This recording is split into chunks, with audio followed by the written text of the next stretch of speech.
Dear global Indians, or people who are interested in Indic faiths, Sanatan Dharma, Jainism, Buddhism, Sikhi, loosely speak about the same concepts. All of them believe in doing good, spreading kindness, doing what's right for the world. In today's video, we're just going to speak about what the world calls Hinduism, but what Hindus call Sanatan Dharma. For me, it's much more a psychological manual, a way of life rather than a set of rules. Because while the world knows about the Bhagavad Gita, the truth is that not every sect of Hinduism turns to the Bhagavad Gita as the ultimate religious text. There's multiple religious texts within the realms of Hinduism. Some people follow the Agama Shastras. Some people follow the Vedas. Some people follow the teaching of Vedanta. Very, very different schools of thought.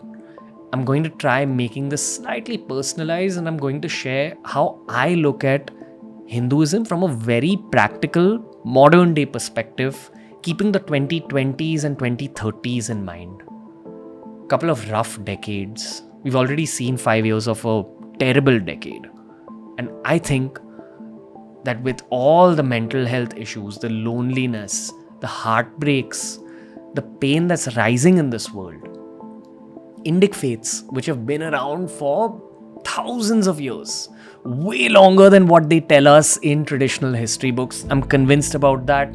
I've just spoken to too many historians, too many scholars about the real timeline of India. And I know it stretches way back. It doesn't stretch as far back as only Mohenjo-daro and Harappa. But what I'm trying to talk about to you today is Indic faith. And I hope that this reaches teenagers especially, all over the world. The ones who want to be introduced to what Indic faiths tell us. So as I said earlier, if you're born in this realm, which we call Bhulok, you're born to clear out your karmas. You're born into this cycle of birth and death. When you die, you spend some time in the other worlds, and then you come back. And with every lifetime, you're supposed to learn a certain number of lessons, and you're supposed to suffer a certain amount. Which is why Vedic astrology is such a huge part of our culture. Your astrological chart with the planetary placements, with the astrological placements, gives you a bit of a roadmap for your own life. The suffering that you're likely to go through, the successes that you're likely to see. But remember, it's not a surety. Free will is the most important aspect of living the human life, according to Sanatan Dharma. You have to focus on cleaning up your karmas. You have to benefit the world. You have to spread kindness. You have to spread goodness. You have to go through your own suffering. Why? Because maybe in your past births, you've committed sins. You've caused pain in the world. Maybe in this birth, knowingly or unknowingly, you've caused pain. Which is why in Jainism they say, Michhami Duktam. Forgive me for all the ways that I hurt you intentionally and unintentionally. The teachings of the Hindu world actually have guidelines for all kinds of personalities and all kinds of life journeys. Maybe you're a warrior and you look at life a certain way, you need to be taught certain lessons, you're going to die a certain way, you're going to suffer a certain way. The same template applies to you if you're meant to be a scholar, if you're meant to be a laborer, if you're meant to be a householder, if you're meant to be a housewife.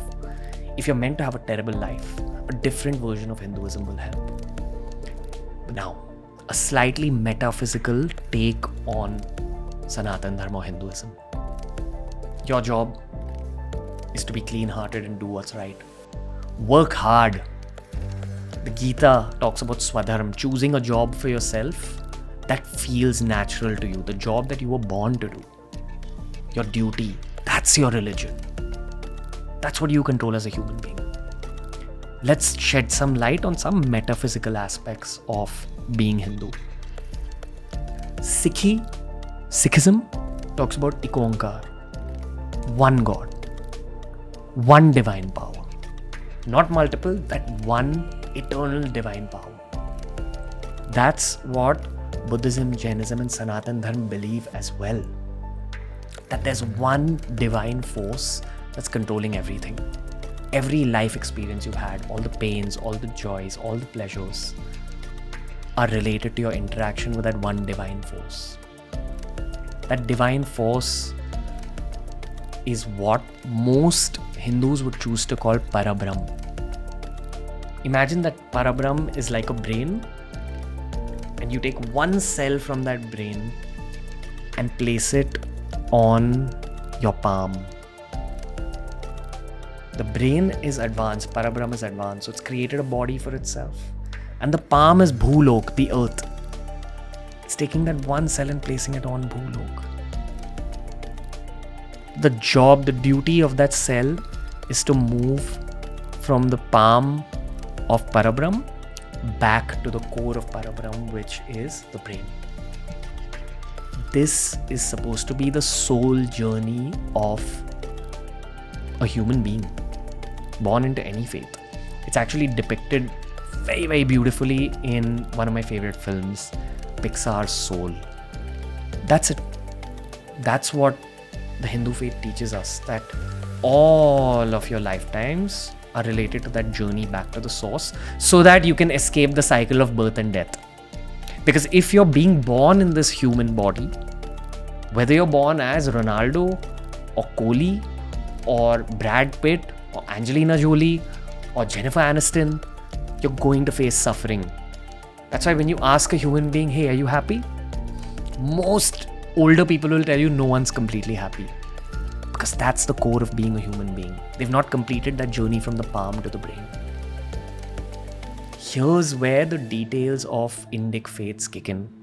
If you simply focus on being a good person and doing what's right, eventually your soul trails back to the brain over multiple lifetimes. And in that last lifetime, people will call that body of yours a saint's body. You become a saint, and this takes multiple lifetimes, may or may not happen. And then there's ways to hack the journey, to accelerate the journey. One of the most beautiful ways about understanding all these metaphysical concepts is to read the book, The Autobiography of a Yogi, which we're going to cover a lot through the course of this series. It teaches you about the metaphysical aspect of how Hindus look at the soul's journey.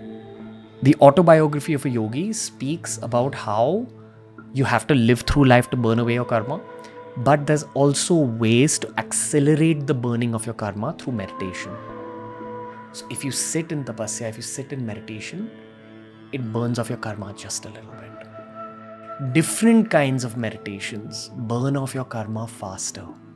The fastest way to burn off your karma, according to the Autobiography of a Yogi, is Kriya Yoga, which is said to be 36,000 times as fast as any other kind of meditation.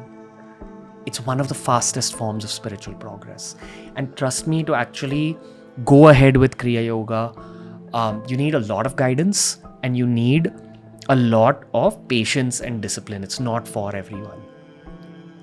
The beauty of being born in India, especially in today's day and age, is that there's access to a lot of meditation schools here. You can learn Reiki here, you can learn Transcendental Meditation here, you can learn Kriya Yoga here, you can learn Vipassana here, and you can also learn about Tantra, which was the original method that the masses followed in India for a majority of the last 10,000 years, according to our Shastras.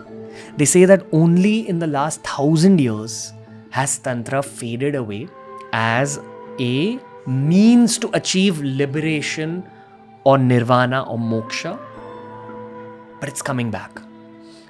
By the way, the word Tantra has also gained a very negative reputation over the last 200 to 300 years, primarily because of British rule over India. They gave it a negative connotation. That's why when I say the word Tantra, so many Indians kind of just like jerk a little bit. But the truth is that Tantra loosely translates to technique. What is this technique we speak of? You see Hindus doing pujas where there's flowers involved, there's flames involved, there's sweets involved. That's Tantra. It's a technique of prayer. It's ritualistic. But there is a logic behind those rituals. You'll find this logic in the Agama Shastras. When you offer water, when you offer sweets, when you offer flowers, they're all symbolic. They represent different emotions and tendencies of your own mind that you're placing in front of the divine so that you can go closer to the divine. And this is where it's important to understand the role of deities. Hanumanji, Shiva, Shri Ram, Shri Krishna, Durga Ma, Kali Ma, Bhairav Baba, Lord Kartikeya, Ganesh. Everyone who's genuinely been open to spiritual growth, especially in our land, has always said that in different phases of their life, different deities enter their life. What does this mean? Just happenstance. Situations arrive in your life.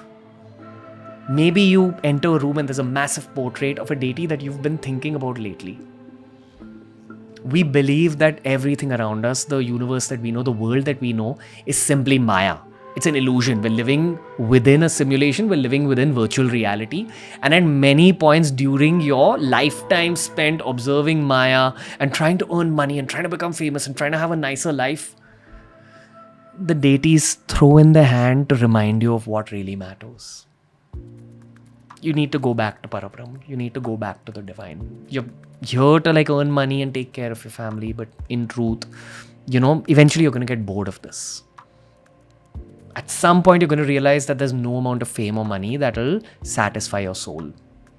That's why a spiritual chase is a concept in the first place.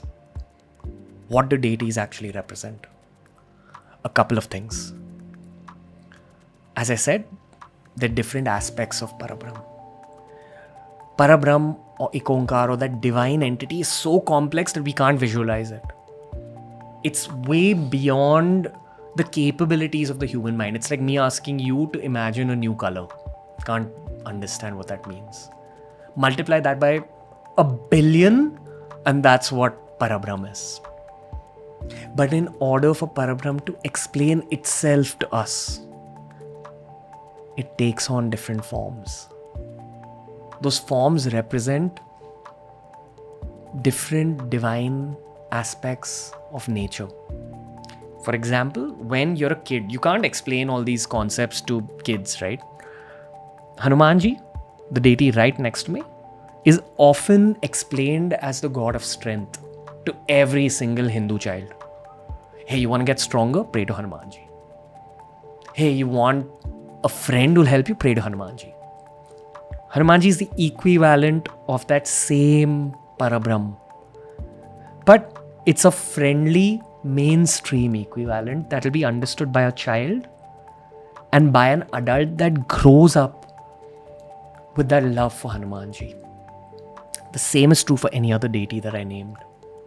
If you're really immersed in Sanatan Dharma, you'll see that at different stages of your life, you'll be drawn to different deities depending on what you need. For example, when I was a child, it was all about Hanumanji for me.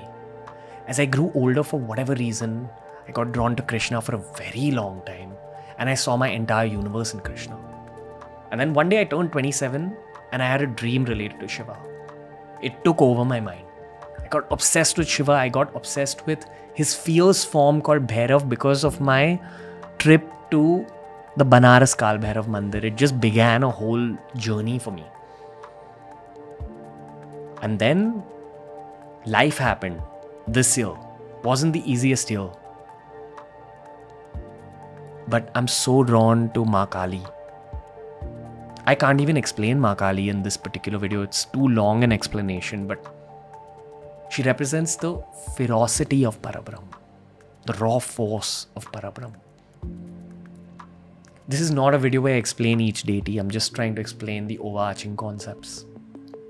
We're trying to make this the digestible, understandable version of Indic faiths. We've not spoken about Buddhism yet in today's video, especially a version of Buddhism that's very dear to my heart. It's called Himalayan Buddhism. That's one of the joys of growing up in India. When you travel to Dharamshala, when you travel to Ladakh, when you travel to the northeast, you'll see elements of Vajrayana Buddhism, Himalayan Buddhism, where it's almost like a cousin of Hinduism, and they have their own set of deities as well that represent different aspects of the mind. The language is similar to Sanskrit, but it's different. But what links the two is the usage of mantras. Mantras are divine sounds, kind of like a radio frequency that you're tuning your own mind's radio to in order to connect with the deity's energies that's somewhere out there in the universe. Visualize a point in the universe somewhere far away, and there's this massive bag of energy, 1 billion times the size of our sun. Bigger than that. When you chant a mantra sitting here on earth, you get linked to that bag of energy. That leaves you feeling calm on a human level. But what it's also doing, according to Tantra, is that it's embedding that mantra within you gradually. To truly let a mantra embed itself in you, it takes time, patience, and lots of practice. You see malas that Hindus use, where they use a string of beads to chant, and each mantra represents a bead. What they're really trying to do is they're trying to keep a counter alive, because there's a certain number of counts of a mantra that you need to recite in order for the mantra to embed itself better. And I've just explained maybe level 0 of 100 level long Tantra journey. You can't do any of this without a guru's guidance. It's dangerous to just chant any mantra. But what you can do today is that you can consume a lot of podcasts related to Sanatan Dharma. Be careful about who you're listening to. A good practice is to overlap multiple scholars' opinions and then understand more deeply after a lot of study. Don't just rely on your chat GPT to dive deeper into Sanatan Dharma. It may not be accurate every time. But read books, listen to podcasts, research yourself. There's some mantras that you can practice today. A very simple mantra, the Hanuman Chalisa, because I'm assuming that there's a lot of kids watching this video. The Hanuman Chalisa is what we call a Sabar mantra. So most mantras are written in Sanskrit, and Sanskrit is almost like a magical language. It does things to your body and your mind. The Hanuman Chalisa is written in Awadhi, a more recent language, but it still contains power. And the power that you generate from your recital or repetition of the Hanuman Chalisa depends on your bhakti, the love you have for that deity, the love you have for the divine. Another very, very key aspect of being Hindu. The West usually understands yoga as a means to get more flexible and exercise for health. But in truth, most Sanatanis categorize yoga as 4 types. There's Hatha Yoga, the physical yoga that the West knows of as yoga. There's Bhakti Yoga, being so obsessed and so loving towards that one deity of yours, your Ishtadev, the deity that is placed in your heart above the other deities. And this is very subjective to every human being, having pure love for that deity. That's Bhakti Yoga. There's Karma Yoga, treating your work and your duty, your dharma, as your form of prayer. Very fair. The kind of Sanatan Dharma that's built for the householder, the grihas, the person that wants to build wealth in the world when there's right intention behind the wealth building. And finally, Kriya Yoga. Playing with your body and your mind's energy systems. A very advanced form of yoga that needs guidance. I would point you once again to YSS and the autobiography of a yogi if you're interested in Kriya Yoga. Maybe we'll do an additional podcast as well at some point. But this is loosely an overview of what Sanatan Dharma stands for. While I can go on for hours about this topic, I think this is a cute intro to what Sanatan Dharma is. And I hope you gain value and healing from this podcast. There's a lot more coming your way. Keep interacting with us. If you want to take your own journey further, check out my meditation app. It's got a lot of meditations related to Indic faiths. It's called Level Supermind. I'll link it down below. But until next time, guys, I hope you keep growing, And most importantly, I hope that you understand that it's important to lean on the wisdom of your own ancestors for the sake of your own psychological healing today. We're living in very, very difficult times. We're living in very complex times. We've got guidance from our ancestors. More on that later. Because your ancestors also play a role in everything that you're going through today. They're called Pitrus in our faith. Interact with us in the comment section. Tell us the other topics that you'd like us to cover, because a new age version of this Indic faith series is only just beginning on this YouTube channel. Thank you.